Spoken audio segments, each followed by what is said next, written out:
Today on Fear and Greed, global markets, including Bitcoin, surge despite geopolitical tensions heating up. Wisetech Global boss Richard White faces angry shareholders, and why French cognac workers have walked off the job. Plus, more on how much employers pay workers and the first standoff between Donald Trump and Elon Musk. Welcome to Fear and Greed, daily business news for people who make their own decisions. It is Monday, the 25th of November, 2024. I'm Michael Thompson, and good morning, Adam Lang. Good morning, Michael. Adam, the main story this morning, rising tensions in the Middle East and in Europe have failed to quell a surge in global markets, with Wall Street, the ASX, cryptocurrencies and the gold price all at or pretty close to record levels. Yeah, Michael, geopolitical tensions have certainly been on the rise. NATO is reportedly set to hold an emergency meeting tomorrow with Ukraine in Brussels after Russia used a new experimental missile in the conflict. Now, that missile, Michael, known as Oreshnik, travelled at over 11 times the speed of sound, or more than 13,000 kilometres per hour, before hitting targets in a Ukrainian city. That strike followed Ukraine's use of US-made long-range missiles for the first time, allowing them to hit targets deeper into Russia. Ukraine also used UK-made Storm Shadow missiles inside Russian territory for the first time. And all of this, Michael, is happening as Russian President Vladimir Putin continues to threaten nuclear retaliation. 13,000 kilometres per hour. It's staggering, isn't it? Yeah, truly frightening kind of developments in this. And in the other main theatre of war at the moment, Adam, Israel conducted more strikes on Lebanon's capital Beirut over the weekend, the latest in that conflict.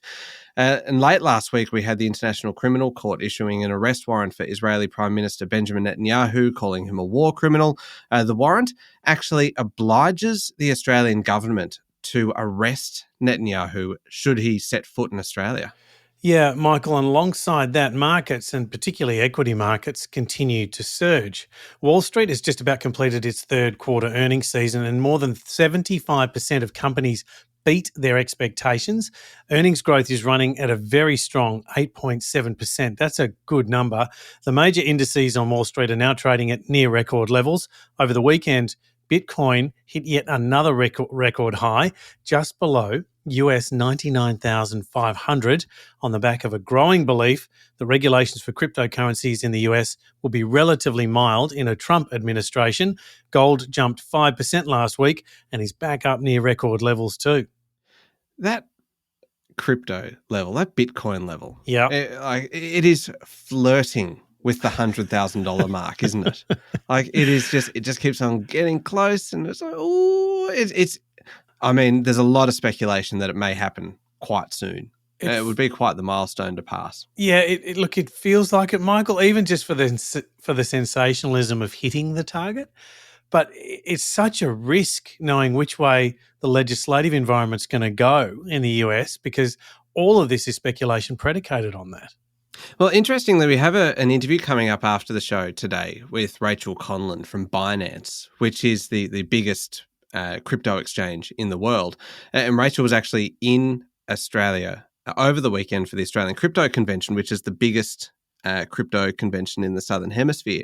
And in this conversation between Sean and Rachel, Rachel talks about kind of the importance of regulation, of kind of knowing what is happening within the industry, and the fact that that gives a little bit more certainty, obviously, for investors, and also kind of helps to alleviate some concerns of investors who are unsure, investors who might be traditional or more conservative, and really how one of the big challenges for crypto at the moment is education, trying to make sure that people understand this thing, because really it is not going away. No, it's not, Michael. And look, I confess I need quite a bit of education when it comes to crypto. So I might be paying attention very closely to that interview. You certainly should, because it's a great conversation coming up after the show. Now, we mentioned the local share market. It hit a new record high on Friday, again led by none other than the Commonwealth Bank. Yeah, Michael, Commonwealth Bank keeps giving to investors, closing at a record high on Friday of $159.03. It is up more than 50% over the last year. The S&P ASX 200 came within a whisker of finishing above 8,400 points for the first time ever, and it slipped below that mark in the final few minutes of trade to close at 8,394 points.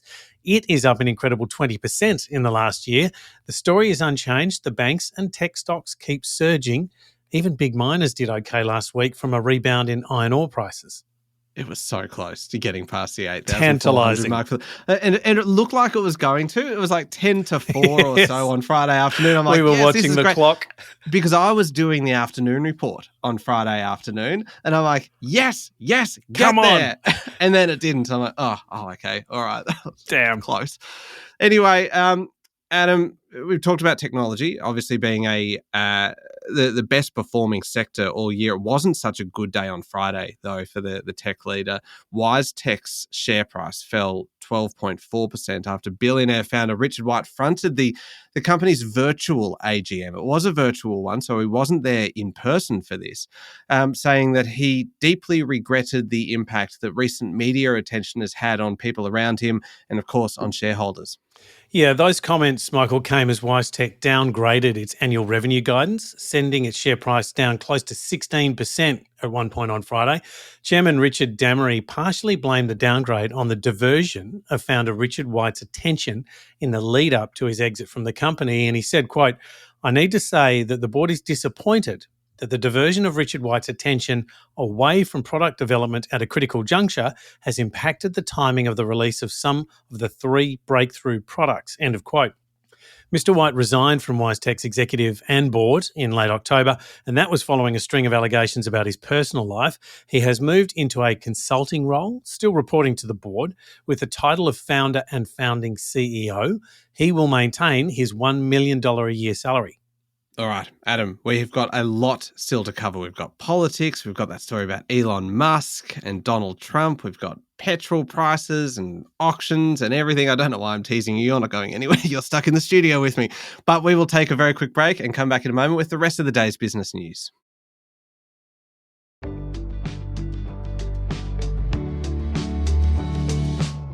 Adam, Labor has scrapped its plans to crack down on misinformation after failing to get enough support in the Senate for its somewhat controversial legislation. The misinformation legislation aimed to give authorities the power to force tech giants to act on alerts about incorrect information and really try and stop them from spreading. Yeah, that's right, Michael. The coalition had already voiced concerns about the bill, and over the weekend, the Greens and most of the Senate crossbench raised their own objections.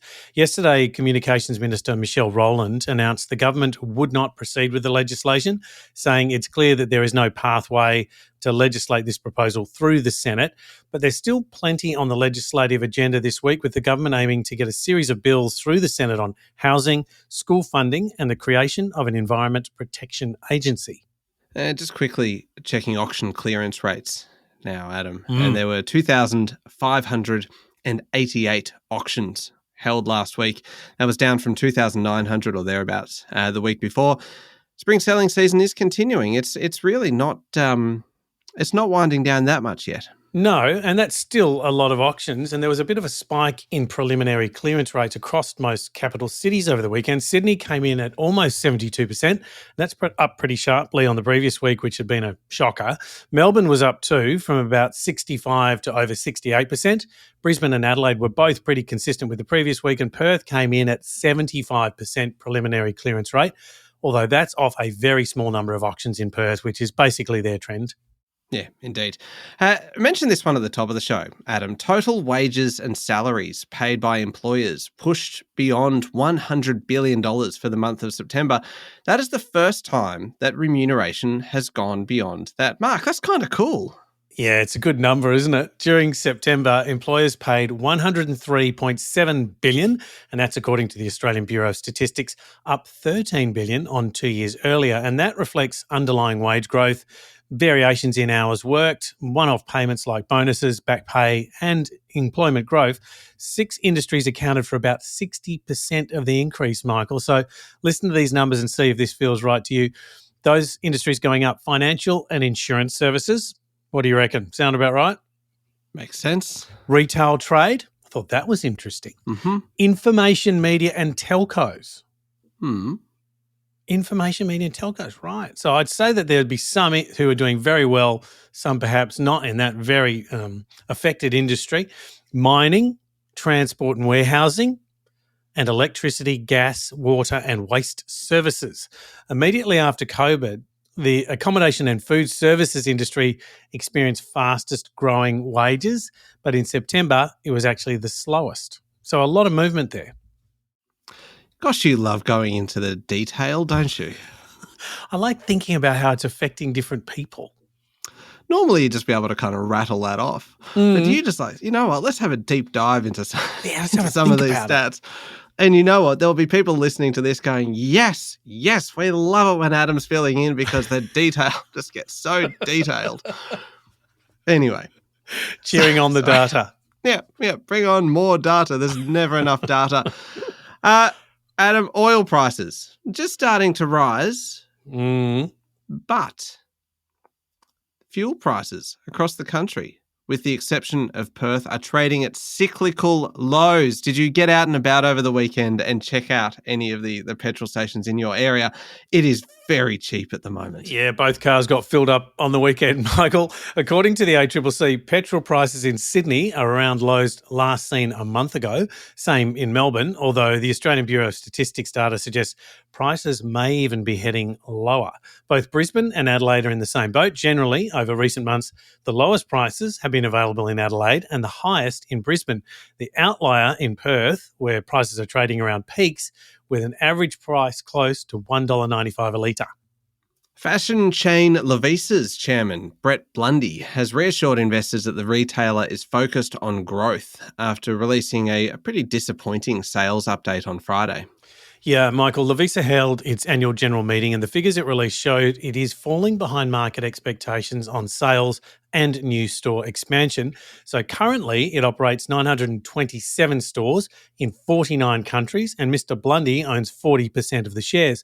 Investors were unperturbed and pushed its share price up 3% on Friday, taking the gains this year to 50%. The company said the trading environment is difficult on the back of high interest rates. The sales growth for the first 20 weeks of this financial year were just 1%, and it opened a disappointing number of stores for them, just 27 in the period. Mind you, there were store openings on the Ivory Coast, the Republic of Congo, and Panama. Stores in the Republic of Congo? Yeah. Imagine navigating that environment. Pretty interesting. Golly. Yeah, extraordinary. Now, this is extraordinary. Australia Post, Adam. So I've already got my outraged voice on. Let me try and be a little bit more impartial here. Australia Post, Adam, has asked the Australian Competition and Consumer Commission for an increase in the price of postage stamps as the use of snail mail does continue to decline. Under the proposal, there we go, slipped straight back into outrage. It's back. Under the proposal, the cost of an ordinary letter, just your humble everyday letter, would, from 1 July next year, rise 20 cents, from $1.50 to $1.70. Wow. The prices for letters up to 125 grams, so slightly larger, would increase from $3 to $3.40, and letters between 125 grams and 250 grams would cost $5.10, up from the current $4.50. You might ask, Adam, why am I so passionate about this? Why are you, Michael? Because we have kids who have just suddenly decided that they want to have pen pals. And so I've had to go and buy a lot of stamps.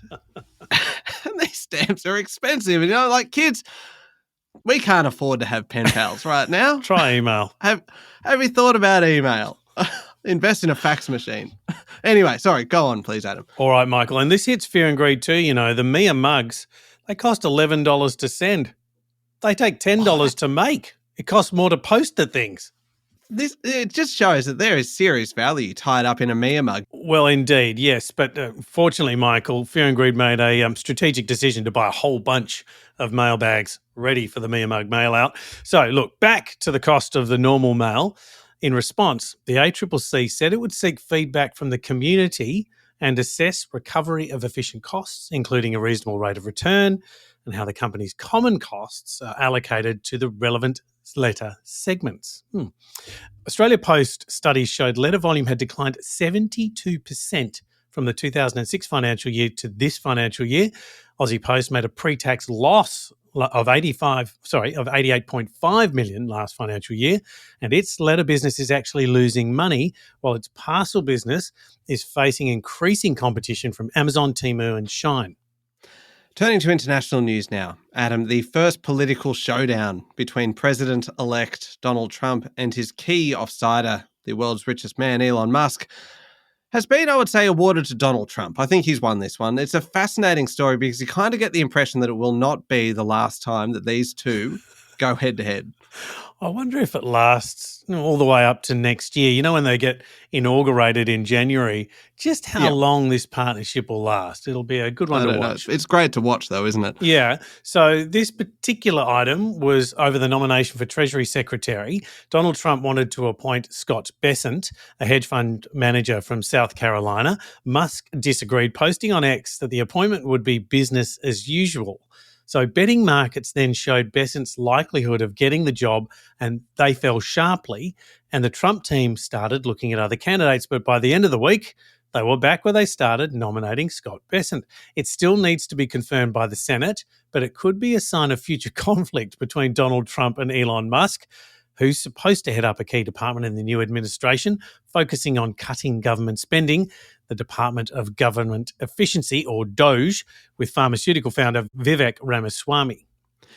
Adam, McKinsey is close to paying more than $600 million to settle a criminal investigation into its work advising US opioid manufacturers on how to boost sales following claims it fueled the country's addiction crisis. Yeah, this is an incredibly long and tawdry investigation, Michael. The US Department of Justice has been examining whether McKinsey's work amounted to a criminal conspiracy against the healthcare system and whether it obstructed justice. And this is according to a report in the Financial Times. A settlement could come within weeks and would include a deferred prosecution agreement in which the Department of Justice agrees to drop charges against the firm after a period of time if the conditions are met, along with a settlement of related civil claims. A payment of US $600 million would dramatically increase the cost to McKinsey of its historic work for opioid manufacturers, including OxyContin maker Purdue Pharma, for whom its consultants promised to turbocharge sales. The firm has paid close to $1 billion since 2021 in litigation over its opioid work, and that includes a $640 million settlement with the 50 US states. Finally, one quick one to finish off on, Adam. Hundreds of workers at the Hennessy cognac factory in France have walked off the job, staggered off the job, maybe. They drink responsibly, Michael. It's cognac. Okay, sorry. They've sipped and then strolled off the job, protesting plans to move brandy bottling to China. Yeah, Michael, Hennessy, which is owned by French luxury giant LVMH, is looking at the shift after China imposed penalties on European brandy imports. Now, that followed the European Union voting to hit Chinese imported electric vehicles with higher tariffs. So France is the home of the luxury spirit that is cognac and the owner of the region, of course. And together with Martell, Remy Martin and Courvoisier, they account for most of the world's cognac.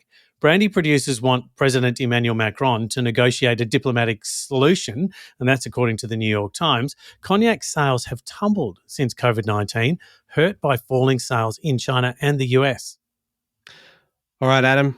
Coming up next in the Fear and Greed playlist is Fear and Greed, the week ahead, featuring our resident economist, Stephen Koukoulas. Plenty to talk about today with Stephen. And following that is the interview that I mentioned earlier, Rachel Conlon from Binance. Both of them well worth a listen. Thank you very much, Adam.